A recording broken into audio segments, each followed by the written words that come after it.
Une seule décision a renversé deux certitudes enracinées depuis des années. Dans un pays où l'on pensait que seules les armes modernes pouvaient en sauver des vies, un simple fonds de solidarité a soudain déplacé l'équilibre moral et militaire. Alors que cette approche paraît presque naïve, pourquoi Ibrahim Traoré a-t-il réussi à rallumer l'espoir là où tout semblait perdu pour la population burkinabé? Et si ce choix inattendu marquait le début d'un basculement durable? Ce récit promet de dévoiler comment une stratégie centrée sur l'humain peut modifier en profondeur la trajectoire d'un pays en guerre. L'enjeu est clair: comprendre comment un leadership qui mise d'abord sur la dignité et non sur la force brute peut générer des effets réels et mesurables pour une nation fragilisée. Cette approche, pourtant simple en apparence, révèle une logique bien plus ambitieuse qu'il n'y paraît. En plaçant la solidarité au cœur de ses réformes, le président Ibrahim Traoré bouscule les repères habituels et force une question silencieuse. Que se passe-t-il lorsqu'un État choisit de soigner ses blessures internes avant de renforcer ses défenses externes? Ce pari, audacieux mais cohérent, crée une tension narrative qui appelle une réponse précise. Comme un fil discret derrière chaque geste social, une mécanique stratégique attend d'être révélée. Le premier choc survient dès l'analyse des faits. En moins d'un an, plus de 10 000 familles ont été directement soutenues par le Fonds de solidarité nationale pour la défense. Et un second chiffre s'impose comme un contrepoint saisissant: 50 000 enfants de soldats tombés au combat ont été scolarisés gratuitement grâce au même programme.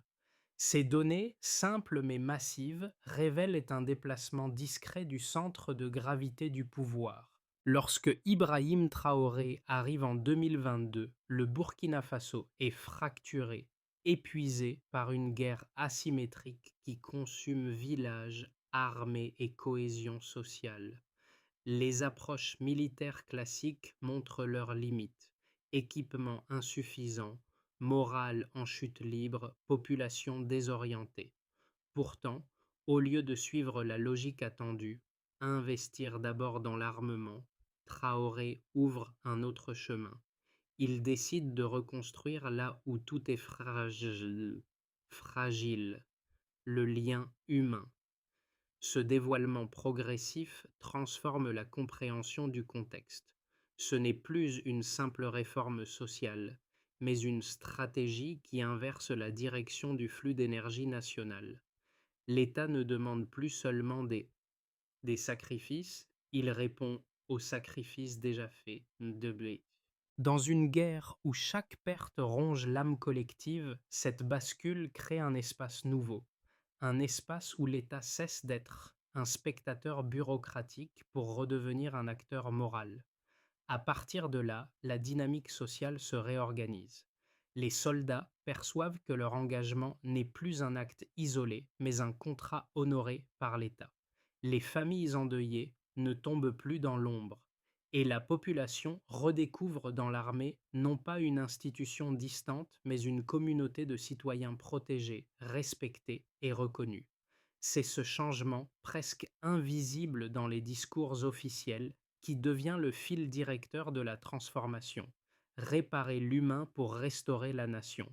Et la question ouverte en P1 trouve ici un premier éclat de réponse. Au cœur de cette transformation, une figure spon se détache: le soldat ordinaire, celui qui traverse la frontière fragile entre la vie militaire et la vie civile. C'est à travers lui que l'on saisit le mieux la portée concrète des choix opérés par Ibrahim Traoré.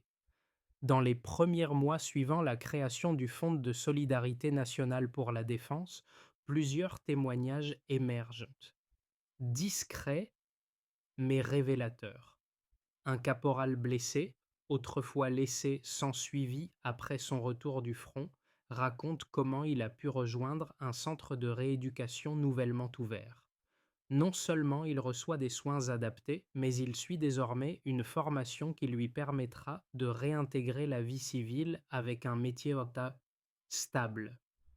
Ce cas, loin d'être isolé, montre que la réforme ne reste pas théorique. elle s'incarne dans des trajectoires individuelles qui se réparent lentement. Une autre histoire, celle d'une veuve de soldat, illustre le même mouvement. Avant, l'avenir de sa famille dépendait d'aides ponctuelles et précaires. Désormais, une allocation mensuelle lui assure une stabilité minimale, tandis que ses deux enfants accèdent à l'école sans frais. Ce glissement, presque silencieux, produit un effet immédiat. Dans un pays où la guerre fragilise tout, ces foyers cessent de sombrer et deviennent des points de résistance sociale. Le lien entre l'armée et les civils se densifie, car ce soutien crée un symbole puissant. Personne ne tombe dans l'oubli. Et la question cruciale se dessine, tranchante. Que vaut une réforme si elle ne transforme pas la vie de ceux qui portent le poids du conflit? Ici, la réponse apparaît déjà tangible. Avant 2022, hmm, 1922, la mécanique du conflit semblait immuable. Attaques répétées, villages vidés, armée démoralisée, population abandonnée à elle-même. Après l'arrivée d'Ibrahim Traoré, l'enchaînement des événements bascule, non pas par une opération militaire spectaculaire, mais par une série d'actes humains qui reconfigurent le terrain sans bruit. Ce contraste, net et terre retranchée, éclaire une chronologie qui ne suit plus les règles habituelles de la guerre. D'abord, l'État initie le Fonds de solidarité nationale pour la défense. C'est le point d'allumage. Les premières indemnités arrivent, les veuves reçoivent un soutien stable, les enfants entrent dans les écoles. L'impact est immédiat. Les familles cessent de s'effondrer. Les soldats, eux, constatent que la nation ne tourne pas le dos à ceux qui tombent. Et ce simple fait change leur manière d'aller au combat. Moins de désolation, plus de détermination. Ensuite, un second axe s'active, les centres de rééducation pour les blessés. Quelques mois après leur ouverture, une centaine de militaires y passent déjà. Ils reçoivent des prothèses, du suivi psychologique, une formation. Ce flux continu crée un nouvel espace social. Un soldat blessé ne devient plus un fardeau silencieux, mais un citoyen qui peut revenir, travailler, reconstruire. C'est un renversement complet de la logique de guerre. Puis vient le troisième mouvement. Le moral remonte, non pas par un discours martial, mais par l'effet cumulé des actes. Les troupes constatent que les familles sont protégées, que les blessés sont pris en charge, que les enfants ne restent pas sur les marges.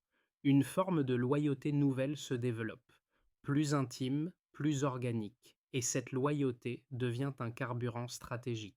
C'est là que la dynamique militaire s'accélère. La coordination entre unités s'améliore.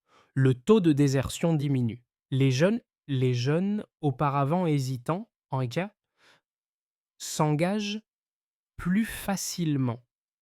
Preuve que la perception même de l'armée change. On ne rejoint plus une institution négligée, mais une structure qui reflète une certaine dignité retrouvée. Les chiffres sont révélateurs. Depuis 2022, le recrutement augmente d'environ 20% par an. Ce bond n'est pas un hasard. Il découle directement de ce nouvel imaginaire collectif. Parallèlement, la société civile commence à suivre le rythme. Les villages, autrefois méfiants, observent que les programmes de soutien atteignent réellement les familles endeuillées. La confiance revient par petites vagues, mais elle revient. Et cette confiance devient la clé d'une opération nationale informelle.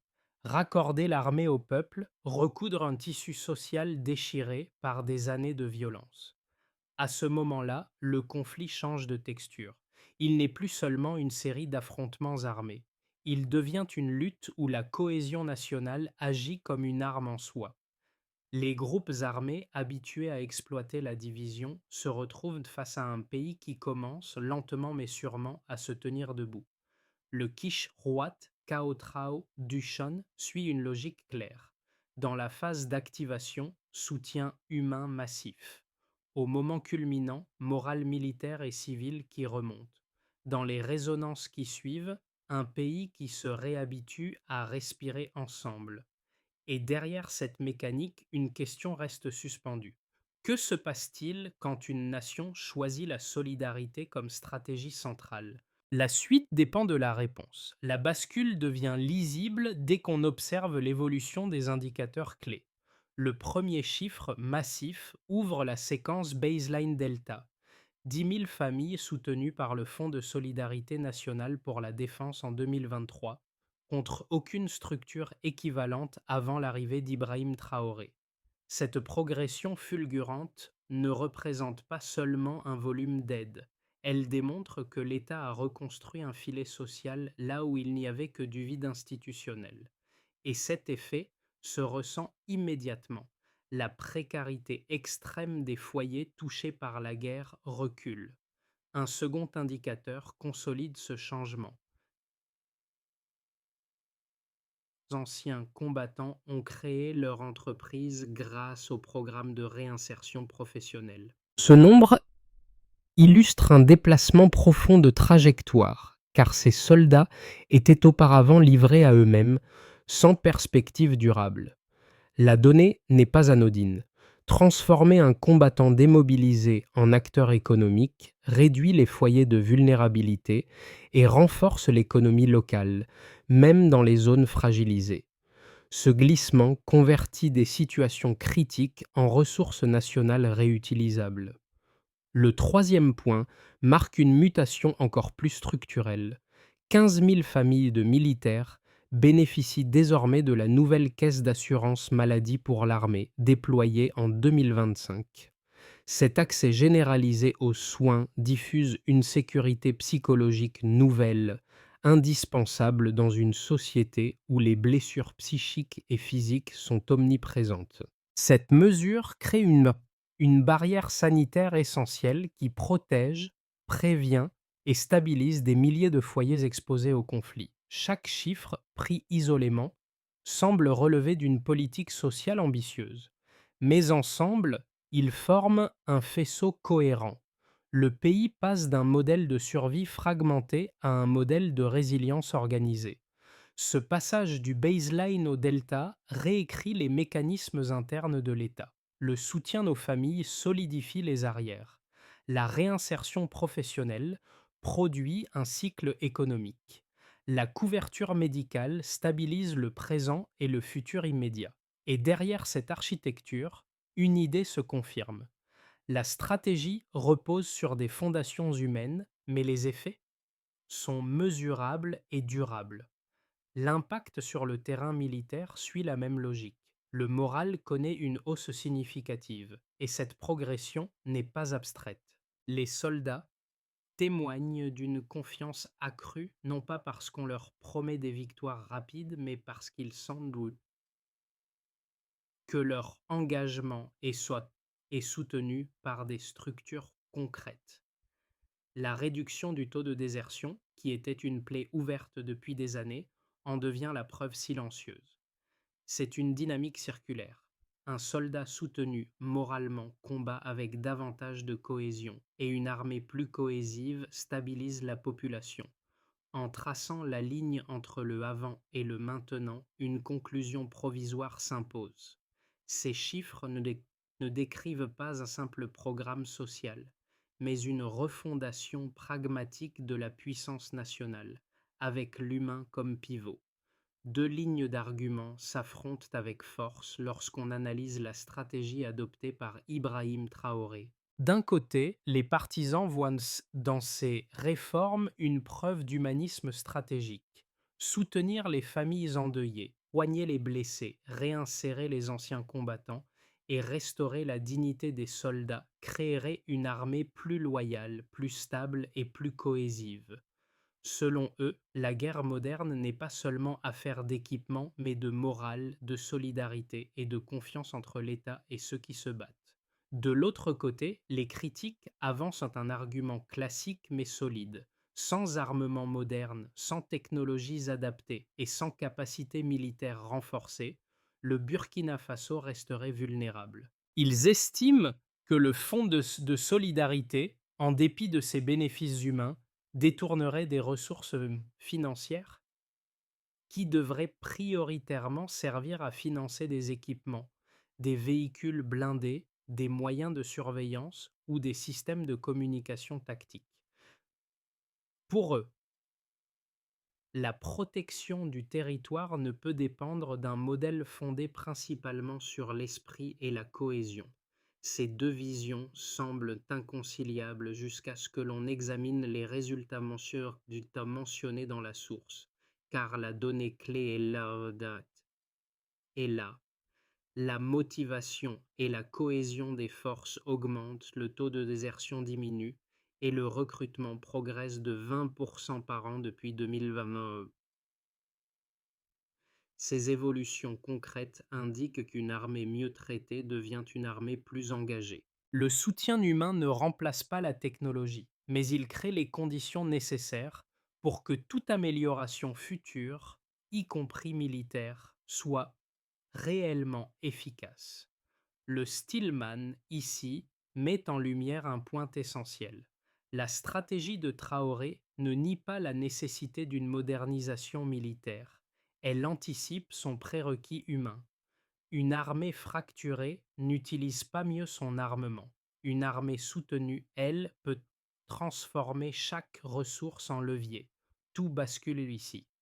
Au milieu de cette trajectoire ascendante, une scène simple mais décisive vient révéler la nature profonde du leadership d'Ibrahim Traoré. Lors d'une visite dans un camp isolé, loin des caméras, il s'assoit parmi les soldats et partage un repas modeste. Aucune mise en scène, aucun discours chargé de symboles, seulement une présence brute, directe, presque désarmante. Ce moment, pourtant anodin, agit comme un miroir. Les troupes voient un président qui ne domine pas depuis une hauteur abstraite, mais qui choisit la proximité humaine. Ce geste silencieux renverse des années de distance entre l'État et ceux qui combattent. Dans une guerre où tout repose sur la confiance, cette proximité devient un outil stratégique à part entière. L'effet se propage vite.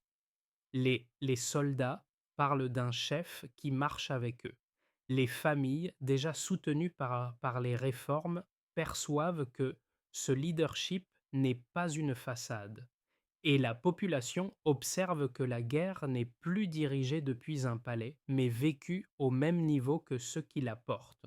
C'est le point milieu. La stratégie cesse d'être théorique, elle devient incarnée. La scène révélée au midpoint n'est pas restée un simple symbole. Ses répercussions se lisent dans 4 sphères distinctes: la nation, le domaine militaire, le niveau social et le Kuvuk Sahel, chacune absorbant l'effet de la stratégie d'Ibrahim Traoré selon sa propre logique. 1. NN, nation, population pour les citoyens, la proximité affichée par le président clarifie la direction politique. L'État n'agit plus par injonction, mais par cohérence. Les 10 000 familles aidées témoignent d'un système qui répond enfin aux blessures du pays. Les veuves accèdent à une stabilité minimale, les enfants à une éducation qui les extrait du cycle de vulnérabilité. Cette reconnaissance institutionnelle diffuse un sentiment inattendu. Le peuple n'est plus spectateur d'une guerre éloignée, il devient acteur d'une reconstruction lente mais réelle. C'est ici que se referme la question ouverte au midpoint. La confiance revient parce que le pouvoir descend au même niveau que ceux qui souffrent. 2. DN. Domaine militaire. Pour l'armée, l'impact est direct. Le geste modeste d'Ibrahim Traoré amplifie une dynamique déjà enclenchée par les réformes sociales. Le moral se renforce, la baisse du taux de désertion confirme que les soldats ne se sentent plus abandonnés. Le recrutement, lui, poursuit son bond annuel de 20%, signe tangible qu'un imaginaire militaire nouveau attire les jeunes. La cohésion interne s'intensifie et cette énergie se répercute sur le terrain. Coordination accrue, discipline renforcée, Sentiment d'être partie prenante d'une cause nationale, non d'un appareil bureaucratique.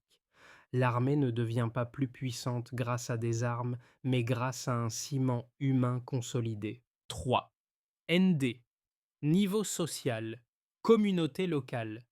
Les villages autrefois fragmentés réagissent eux aussi. Voir le chef de l'État partager un repas avec des soldats, combiné à la réinsertion réussie de 1500 ex-combattants, produit un effet subtil. Les communautés réalisent que cette nouvelle politique ne profite pas uniquement aux militaires, mais recompose le tissu social. Les anciens combattants devenus artisans, agriculteurs ou mécaniciens réintroduisent du travail, de la structure et de la fierté locale. Les zones meurtries par la guerre retrouvent de petits noyaux d'activité, ce qui réduit les sentiments d'abandon et freine l'emprise des groupes armés. 4. KV. Khu Vuk Sahel, environnement régional. Dans la région, ce modèle l'intrigue. Un pays qui renforce sa cohésion interne modifie immanquablement les rapports de force. Les groupes armés, habitués à exploiter la colère et la division, font face à une population plus soudée et à une armée moins fragile moralement. Les États voisins observent un pays qui, malgré ses faiblesses matérielles, tire sa stabilité d'un socle humain renforcé. Ce déplacement du centre de gravité, de l'équipement vers la cohésion, devient un signal géopolitique discret mais perceptible. À travers ces quatre axes, la stratégie portée par Ibrahim Traoré démontre une chose. Une nation peut commencer à se reconstruire sans attendre que toutes ses failles structurelles soient réparées. Elle peut d'abord guérir ses liens. Dans les mois à venir, 3 trajectoires possibles se dessinent pour le Burkina Faso, chacune dépendant de la continuité des réformes engagées sous Ibrahim Traoré et de la capacité du pays à transformer la cohésion actuelle en stabilité durable. Dans ce scénario base le plus probable, le pays poursuit sa consolidation progressive. Les programmes sociaux restent financés, les anciens combattants renforcent les économies locales et les familles aidées stabilisent leur quotidien. L'armée maintient sa cohésion interne et la dynamique de recrutement continue d'alimenter les opérations. Ce scénario, sans être spectaculaire, installe un rythme régulier. Pas de percée fulgurante, mais une lente réduction de la vulnérabilité nationale. Le Burkina Faso demeure en tension, mais la courbe générale s'infléchit vers un apaisement graduel. Dans ce scénario optimiste, si la cohésion s'étend, un alignement plus large entre population, armée et institutions accélère les effets visibles. Les programmes de réinsertion dépassent les 1500 ex-combattants, créant un tissu économique local plus dense. La confiance accrue facilite la coopération entre régions, et les jeunes, attirés par la nouvelle image de l'armée, amplifient le recrutement déjà en hausse de 20%. La société se recentre autour de valeurs partagées et le Burkina Faso devient un modèle de résilience humaine dans le Sahel. Ce scénario, ambitieux mais plausible, transforme la solidarité interne en levier diplomatique régional.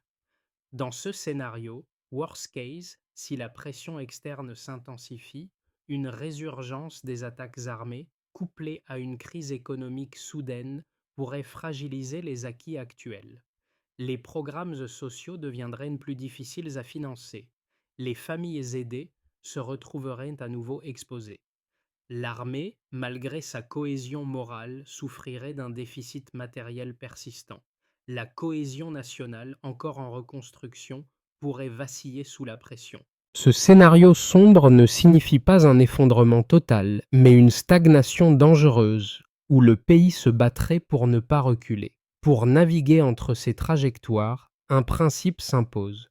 Considérer l'humain comme infrastructure stratégique. Les routes, les armes, les budgets fluctuent. La cohésion, elle, crée un socle qui amortit les crises.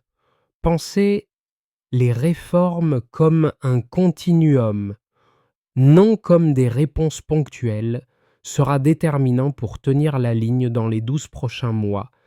Les réformes engagées sous Ibrahim Traoré ne se jouent pas uniquement dans les institutions ou sur les lignes de front. Elles résonnent aussi dans la vie quotidienne de trois grands groupes de citoyens, chacun touché différemment, mais tous reliés par une même logique: restaurer la dignité là où la guerre l'avait brisée. Pour le premier groupe, les familles en première ligne. Pour celles et ceux qui ont perdu un proche au combat, le soutien stable et continu n'est plus une promesse abstraite. Les allocations mensuelles, l'accès à l'éducation pour les enfants et la prise en charge médicale créent une base concrète pour avancer. Ce filet social transforme la survie en reconstruction et montre que l'État n'oublie plus ses citoyens les plus exposés. Pour le deuxième groupe, les jeunes, entre doute et engagement, pour la nouvelle génération, l'image de l'armée change. Le recrutement en hausse signale une confiance renouvelée. S'engager n'est plus perçu comme un sacrifice solitaire, mais comme une contribution à un projet collectif. Cette dynamique offre aux jeunes une voie de stabilité, dans un pays où le chômage et l'incertitude dominent souvent leur horizon. Pour le troisième groupe, les communautés locales. Dans les villages, la réinsertion de 1500 anciens combattants commence à produire des effets visibles. Ateliers, petites exploitations agricoles, entreprises artisanales. Chaque initiative recrée du lien social et redonne une utilité locale à des compétences longtemps ignorées. Ces micro-écosystèmes réduisent la frustration, celle-là même qui nourrissait l'instabilité. À travers ces trois cercles, une même vérité se dessine. Les réformes ne sont pas des mesures lointaines, mais des transformations qui touchent chacun à son échelle. Et si l'avenir du pays dépend de décisions politiques, il avancera surtout grâce à la manière dont les citoyens, eux, se réapproprient ces changements. Pour transformer les avancées actuelles en stabilité durable, une feuille de route claire s'impose. Sous l'impulsion d'Ibrahim Traoré, 5 étapes peuvent solidifier la cohésion sociale et renforcer l'efficacité nationale, sans rompre avec l'esprit humaniste qui guide les réformes. La première étape, consolider le financement du Fonds de solidarité. Le gouvernement, avec les partenaires institutionnels internes, doit sécuriser un budget pluriannuel. Cette stabilité financière garantit la continuité des allocations pour les 10 000 familles, mesurable par un taux d'interruption proche de zéro. La deuxième étape, étendre les centres de rééducation. Le ministère de la Défense peut ouvrir 2 nouveaux centres régionaux d'ici 12 mois. Leur efficacité se mesure au nombre de blessés réinsérés et au pourcentage d'anciens combattants formés accédant à un emploi dans les 3 mois suivant leur sortie. La troisième étape, renforcer les programmes économiques locaux. Les collectivités locales peuvent accompagner les 1 500 ex-combattants déjà entrepreneurs en créant des microcrédits et des formations ciblées. L'indicateur clé, le taux de survie des entreprises au-delà de 18 mois. La quatrième étape, stabiliser le recrutement de l'armée. L'État peut structurer un programme d'accueil et de suivi psychologique pour les nouvelles recrues afin de soutenir la dynamique de plus de 20% par an. Le succès se mesure à la réduction des abandons pendant les 6 premiers mois. La cinquième étape, harmoniser cohésion interne et sécurité régionale. Le Burkina Faso peut intensifier ses échanges avec les pays du Sahel autour des pratiques sociales et militaires efficaces. L'impact se mesure via des opérations conjointes mieux coordonnées et un recul mesurable des attaques dans les zones frontalières. À travers ces étapes, un enseignement central émerge, celui évoqué dans P10. Une nation solide se construit d'abord par sa cohésion humaine, le reste en découle.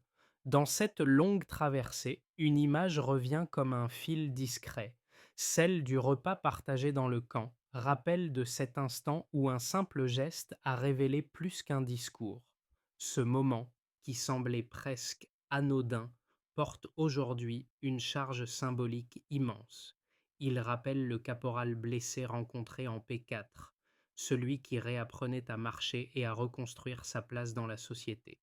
Son histoire, devenue l'un des visages de la transformation, incarne l'esprit même du projet porté par Ibrahim Traoré. Parce que tout commence là. Un homme assis parmi les siens, un soldat qui réapprend à se tenir debout, une famille qui retrouve des repères, une communauté qui recommence à respirer. À mesure que ces fragments s'assemblent, le pays découvre un autre rythme, moins brutal, plus humain. Et dans cette lente recomposition, une certitude s'impose. La dignité peut devenir une force stratégique. La phrase qui reste, la seule qui résume ce chemin, une nation se reconstruit quand chacun cesse de tomber seul. Ce parcours n'est pas seulement celui d'un État, ni même uniquement celui d'Ibrahim Traoré. C'est celui d'un peuple qui redécouvre sa propre capacité à tenir ensemble malgré la violence, les pertes et les incertitudes. Les réformes, aussi structurantes soient-elles, n'accomplissent pleinement leur rôle que lorsqu'elles trouvent un relais dans la société elle-même, dans les familles qui s'entraident, dans les jeunes qui s'engagent, dans les communautés qui recréent donc du lien au quotidien. Le Burkina Faso avance aujourd'hui sur un fil exigeant: transformer la solidarité en culture et la cohésion en réflexe collectif. Chacun peut y contribuer à son échelle par un geste, un projet, une parole qui renforce plutôt qu'elle ne divise. Les périodes de crise révèlent souvent les fractures, mais elles peuvent aussi révéler un potentiel inattendu de reconstruction. Alors, quelle part chacun décidera-t-il de prendre dans ce mouvement? La réponse appartient maintenant à tous ceux qui se savent partie prenante de l'avenir du pays.